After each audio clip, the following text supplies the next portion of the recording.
Welcome again to another episode of Empowering Introductory Algebra, the series developed to assist students to gain an understanding of the algebra fundamentals necessary to succeed upon entering those college-level courses. I'm Bob Young, Assistant Professor of Mathematics at Brevard Community College.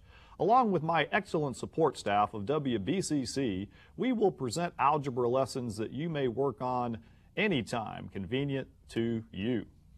So let's go ahead and pick it up where we left off last time with solving equations. But first, we always like to incorporate some good study tips as we progress in our series here. So we're going to go to a graphic here with some study tips. And this is study tip number 8. Learn to read your textbook and related materials. Work through each example and write down any key points that you may have missed in class. A lot of students think that the instructor should provide everything and teach all, but that's not always the case, and sometimes, we are human. We miss little nicks and knacks there that may be confusing for you, so it's important that you learn to read the textbook, look at the examples and related materials that are covered in class, and I think that'll help solidify your understanding. For the next study tip 9, most textbooks always have a practice test at the end of each chapter, and I suggest you work through that. Work the problems as if you were under real test conditions, without using your notes or textbook. Time how long it takes you. When finished, check your answers in the back of the book, and then attack any weaknesses and turn them into strengths. And for the final study tip today, review all quizzes and tests that are returned to you. They indicate what your instructor considers most important. Be sure to correct all missed problems to avoid making the same mistakes in the future. All right, so we're going to pick it up where we left off. The last lesson here was solving equations, and today we're going to solve the most nasty of nasty equations, fractional equations. So to solve any fractional equation, multiply each term on both sides of the equation through by the least common denominator of both sides of the equation. This will clear all fractions. Or if you just have two equal fractions, and we'll talk about some examples in both cases, multiply and set equal. So if A divided by B equals C divided by D, then A times D equals B times C. The cross products of equal fractions will always be equal, but that only works when there's two equal fractions equal to each other. So let's look at some examples starting off here. Fractional equations. And we've got 2/5 plus x equals -3/2 minus x. So what we want to look for first is what is the common denominator of this entire thing, which in this case would be 5. Now the x also has a denominator. We could put that over 1, 2, and this x could be over 1 as well. So I would hope everyone out there would see that the least common denominator of this example would be 10. So what we're going to do using our distributive property is we're going to go ahead and multiply both sides of this equation through by 10, and those of you that are afraid of fractions, you will find that the fractions will melt away here. Watch what happens. So I'm going to go ahead and write 10 over 1 times 2/5, multiplying each term by the 10, plus 10 times x is 10x, equals 10 over 1 times -3/2, so each term gets multiplied by 10, minus 10 times x is a minus 10x. All right, so notice what we have here. We have a little cross cancel or chop chop where we left off here. 5 goes into 5 once, into 10 twice, leaving us with 2 times 2 is 4, plus 10x equals 2 goes into 10 5 times, into itself once. 5 times -3 is -15, minus 10x. So notice multiplying this equation through by the common denominator of 10, the fractions go out, leaving you with a much nicer creature to deal with. And similar to the last lesson that we presented, we're going to go ahead and get the variables all on the left, or the letters left as I like to say. And to take the minus 10x or subtract 10x and bring it over here to collect like terms, we're going to add 10x to both sides.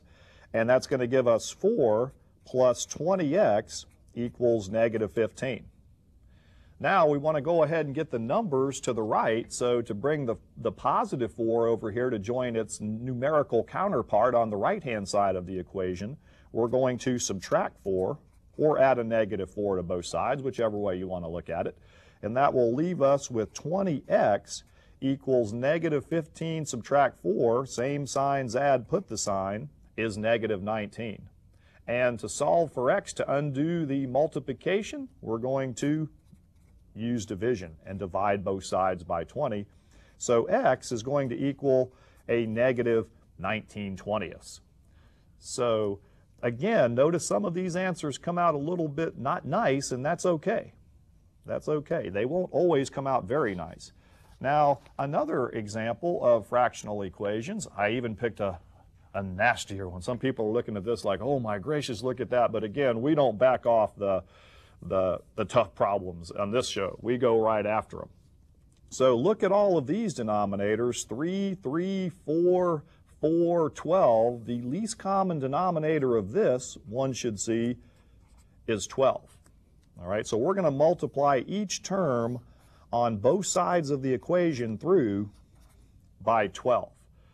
All right, now, a lot of students try to do this in their head. They try to just go ahead and do all this in their head. And that's fine if you're a very good student, you know, but again, don't hesitate to write those steps out. Let's see how long this takes. Time me out there. 12 over 1 times 2/3 x plus 12 over 1 times 5/3 equals 12 over 1 times 3/4 plus 12 over 1 times 5/4 x plus 12 over 1 times 25/12. What did that take? 10, 15 seconds? All right, so now you've got everything nice and even to cross cancel. And I even like to use some different colors when I do this, you know, so go out there, your younger brothers and sisters or siblings, and you can get some colored crayons or markers and have a little color in your life. 3 goes into 12 4 times. 4 times 2x remaining gives us 8x. Plus 3 goes into 12 here, chopping, and we end up with 4 times 5 is plus 20, all right, equals 4 goes into 12 3 times. 3 times 3 is 9. Watch those fractions just melt away. Isn't this great? So those of you that hate fractions, when you have equations, multiply through, clear them out, get rid of them.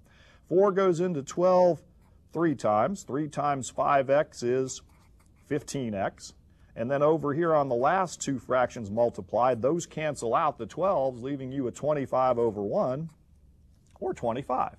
So now we have this left, all of the fractions neutralized.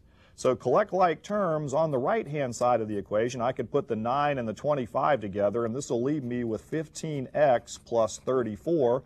And sometimes students will ask good questions in class. They'll say, Mr. Young, could I write 34 plus 15x? And I'll say, sure you can. That's an example of the commutative property, which says you can write it in either order. When it's addition, it doesn't matter. So if you're more comfortable with the other way, that's fine. Equals 8x plus 20. I usually put the variables first and the number second. All right, letters left. I'm going to bring the 15x over here to be consistent by subtracting it from both sides. And again, I'll put my little LL, letters left there. Different sign, subtract, sign of the larger number is negative 7x plus 20 equals a positive 34. Subtracting the 15x over here took out the x's on the right. Now I'll bring the numbers to the right-hand side by subtracting 20 to take out the plus 20. And very nicely, I had a lot of them come out not nice. This one I had come out nice. And you're thinking, well, gee, after all that, it should come out nice, Young. You end up with negative 7x equals a positive 14. And to solve for x, divide both sides by negative 7. So x will come out to be a nice even negative 2 for this answer. Now, if you really wanted to practice your fractional skills, you could take negative 2 and put it in for these different x's up here, and multiply -2 times the 2/3 here. You could multiply -2 times the 5/4, get common denominators, add all these together. I guarantee you it'll work. No doubt about it. So that'd be a good way to check your fractions, those of you that are a little weak on fractions. All right, now for the next fractional example here, let's just say we have two equal fractions. Let's say we have 3x over 7 equals 12 over 5. I've got a little rule up here that works for all equal fractions, and that is if a over b equals c over d, we saw this earlier in the graphic, then a times d equals b times c. Let's go over here on the side and look at this real quick. What if I asked y'all, what is a fraction? Let's reduce the fraction 5/10. Y'all would very quickly tell me that equals 1/2, I would hope. All right, so if you want to check and make sure these are equal, you can take the cross products here. This is like taking the a times the d. 5 times 2, you'll get 10, equals the b times c, which is the other part of this, is also 10. So cross products of equal fractions will always be equal. All right, so if you want a little shortcut for these, if you just have two of them, you can go ahead and cross multiply 3x times 5 and get 15x, cross multiply 7 times 12 and get 84. All right, now notice if I would have multiplied the common denominator of this, which would have been 35, I would have ended up in the exact same place. But that only works, this little rule, for 2, but it's kind of nice shortcut if you can get away with it. Divide both sides by 15, and x then is, ooh, that's not a nice answer either, is it? Nothing reduces 84/15, or does it? Yes, I think there is a number. I think 3 will go into both top and bottom here, so 3 goes into 15 5 times, and 3 goes into 84. Let's see here, 3 into 84, sometimes I have to go over here and work a little bit out myself, is 28 times. So always look to reduce fractions here to their lowest terms. And then in algebra, they'll leave the improper fraction as the answer. They won't divide the bottom into the top there. All right, so all kinds of good uses for fractional equations here. Now in the next graphic, let's go back to the graphics. There are also other vicious type equations, decimal equations. Now to solve any decimal equation, multiply each term on both sides of the equation through by 10, 100, 1,000, etc., depending on the greatest number of decimal places the equation has. All right, so let's look at an example of that.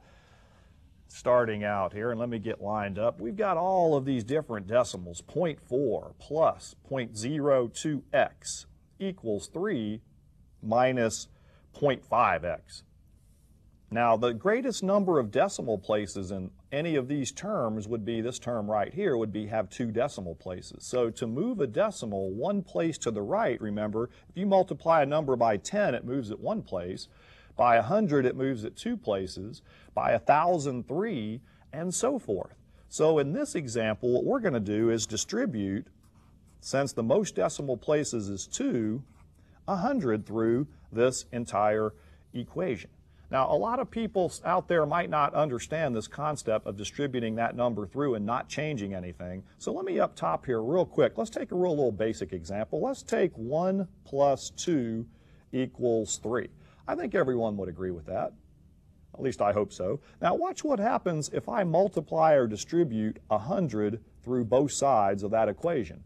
I get 100 times 1 is 100, plus 100 times 2 is 200, equals 3 times 100 is 300. So in reality, I have not changed the meaning of the problem. It started out equal, multiplied through both sides the same thing, still equal, still makes sense. So that's what allows us to do this when we go multiplying the common denominators through to get rid of fractions, or numbers like this through to get rid of the decimals. So let's do it. 100 times 0.4 moves the decimal twice, makes that a nice even 40.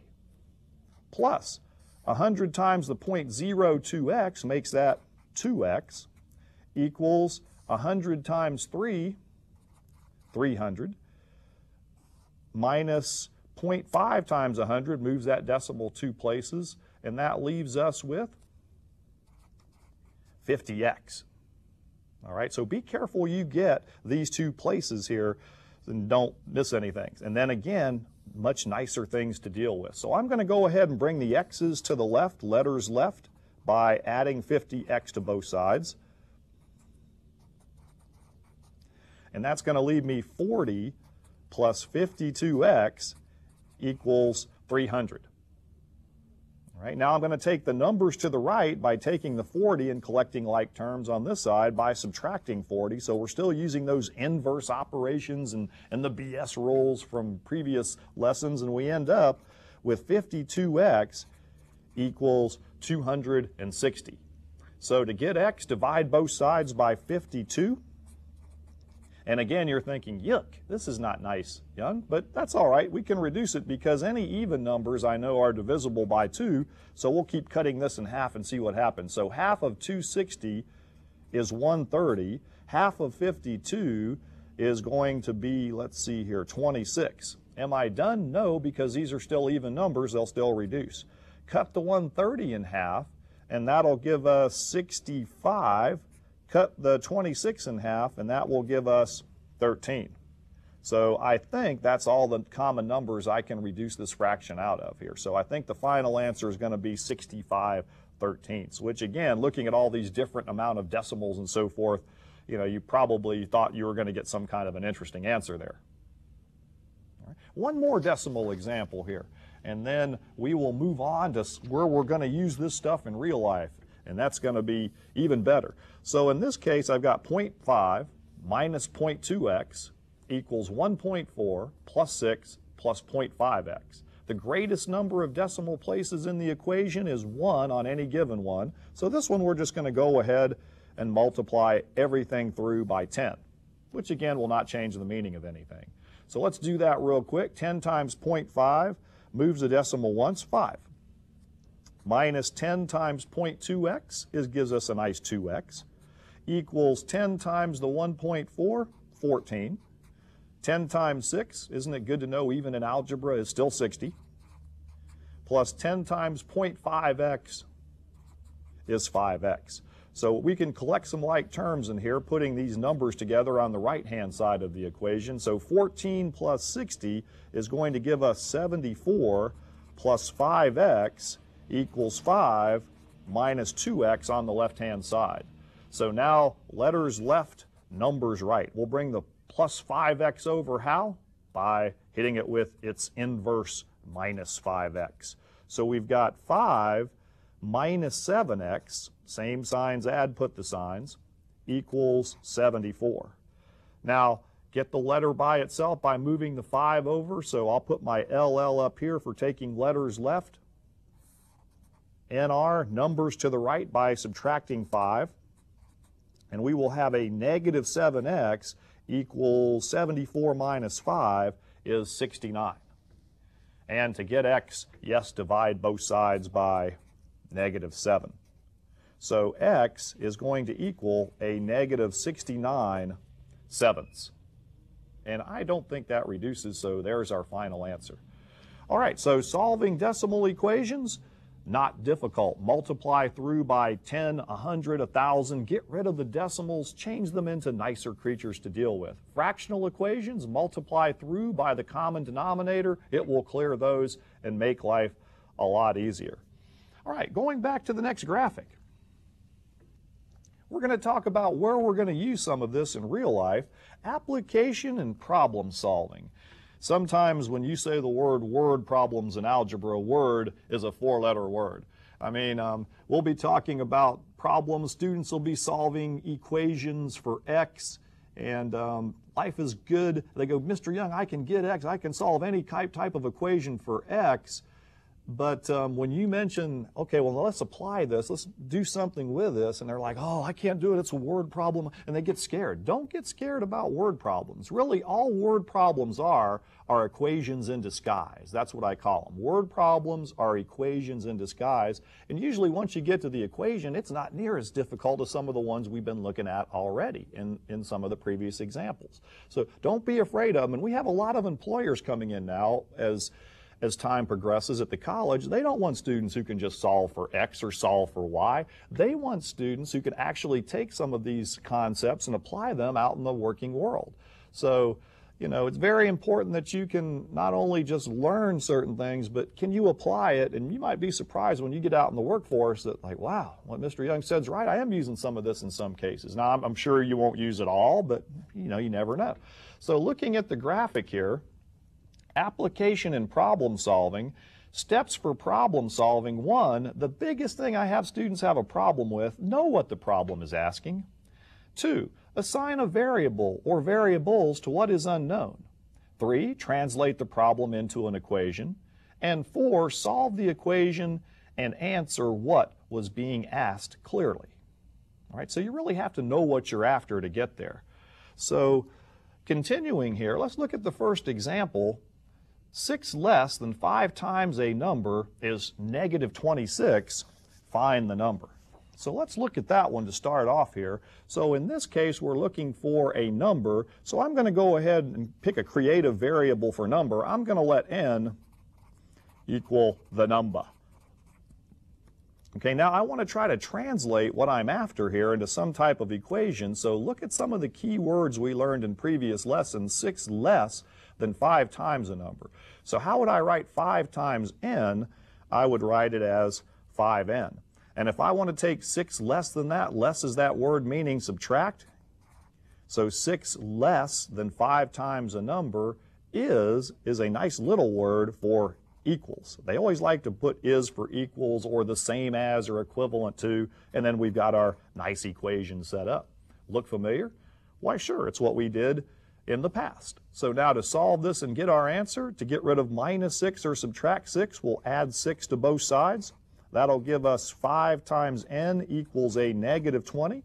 Dividing both sides by 5, we'll get n is a negative 4.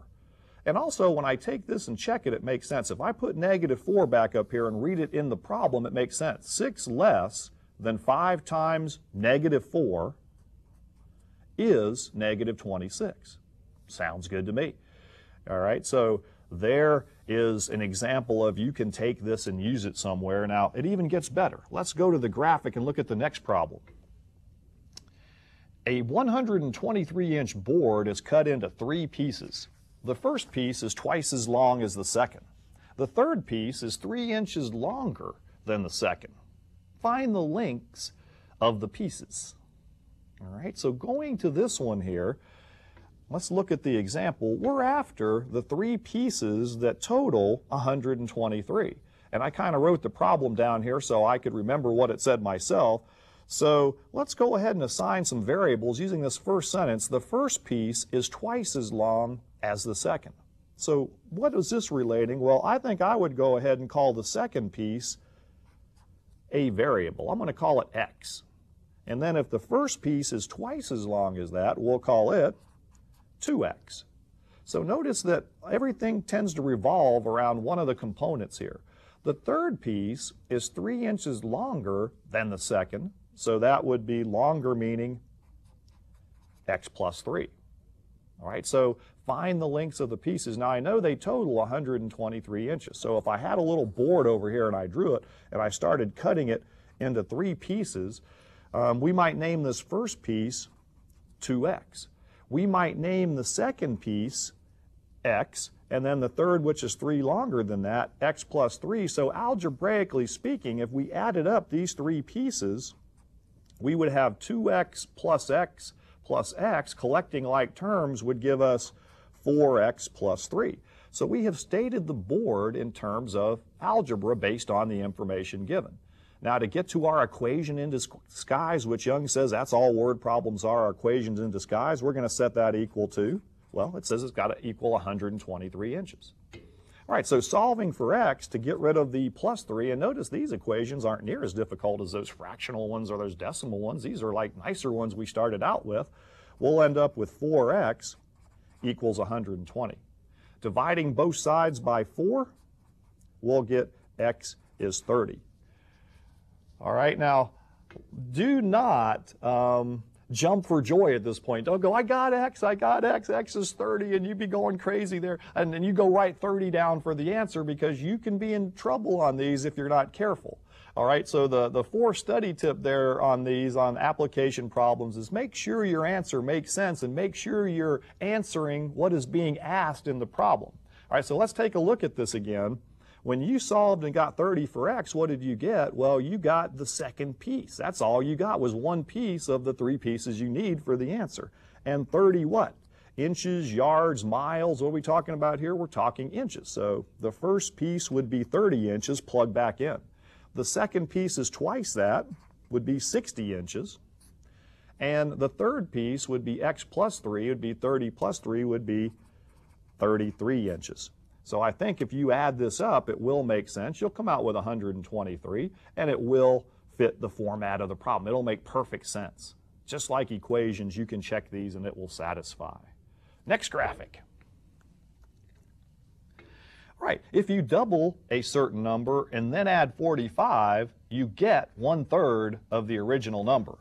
What is the original number? All right, so let's take a look at that one. So again, I'm after a number here. So I'm going to let n equal, you know what, from the first example, the number. Now, how do I get the equation out of this? I'm only after one thing here. It's a little bit nicer than the last one. If you double a certain number, that would be 2n. And then add 45 plus 45.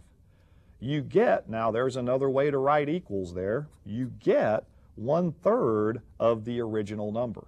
All right, so that would be 1/3, and remember what that little word of means from past lessons. It is 1/3 times n, which could be written 1/3 n. So there is your equation in disguise. Ooh, look, a fractional equation with something being asked here.